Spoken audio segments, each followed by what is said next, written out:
Behind the Lines.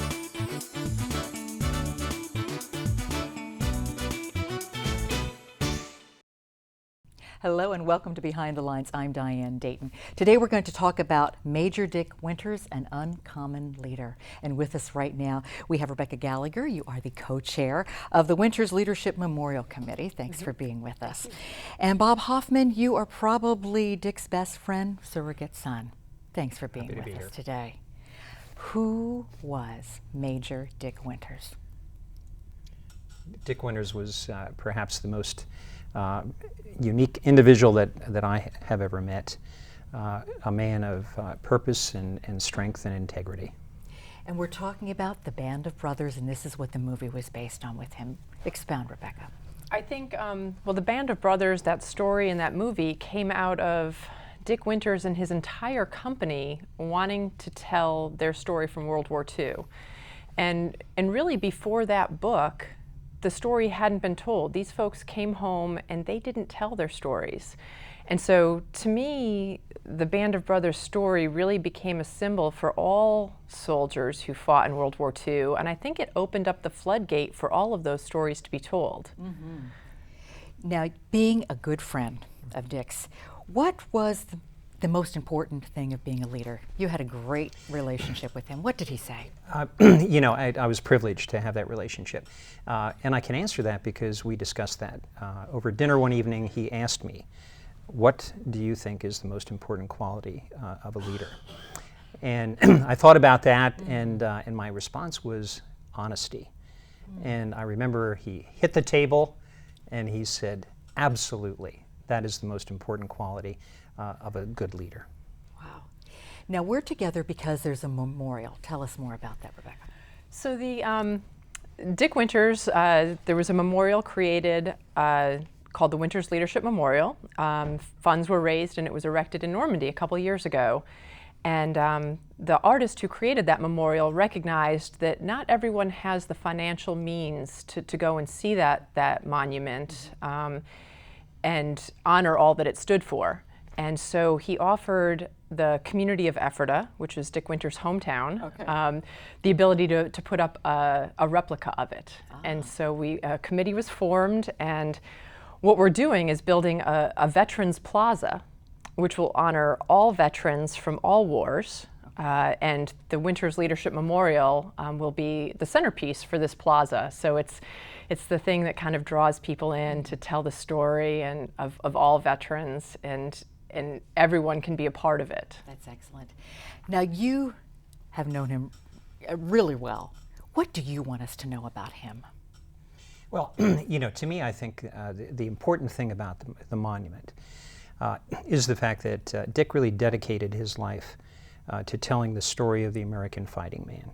And he did that with absolutely no pretense, with no expectation of any monetary return. That was something he actually insisted upon as a principle in this whole thing. But to me,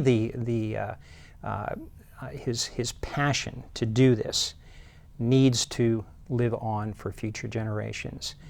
And I think that the statue in Ephrata, where he spent so many years as a young man, is a wonderful place, so that in 30 years, 40 years, and 50 years, when those who knew Dick are no longer here, when many of the memories of World War II are gone, it will, incite people, perhaps young people, to say, who is this man, and what did he do, and why is he here?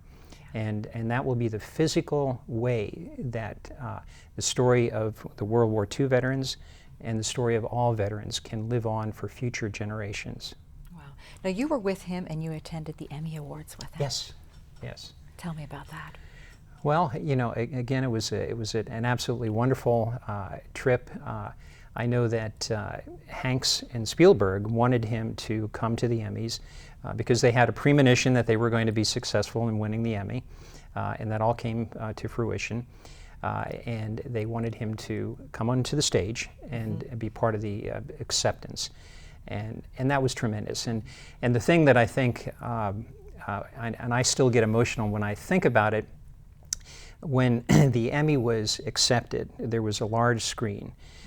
There were 37 members of Easy Company at the St. Regis Hotel, and they were all there in their tuxedos and in the ballroom, and their image was shown on the screen at the Emmys, and the entire audience at the Emmys stood and applauded.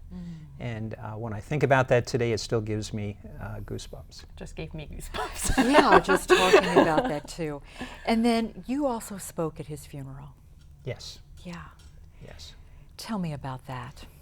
Well, his memorial service was an affirmation of how he impacted people and people of all walks of life. There were 2,000 people at his memorial service at the Hershey Theater. Hanks was there, and Governor Ridge was there, and I think I saw more generals at that location than I have ever seen in my life.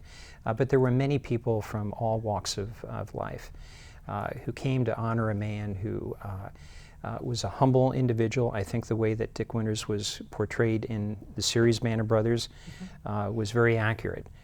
He was a man of purpose, a man of strength, but he did everything with great humility. And I think he responded in World War II, which is, and this is the reason I think he captures the imagination of so many people.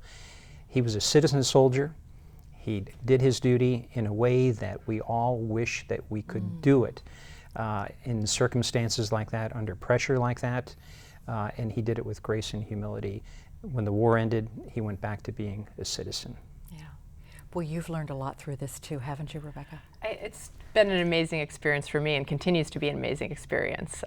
If you can imagine this type of inspirational man, so also consider the types of people that he would choose to be his best friends. Yeah. And through this, I've had the opportunity to meet those folks and get to learn a little bit more about Dick Winters through them. And so it's been inspirational and very wonderful for me. Yeah.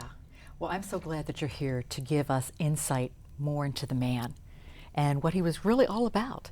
And we're going to take a brief pause, and when we come back, we're going to find out more about Dick Winters from those who knew him. Stay with us.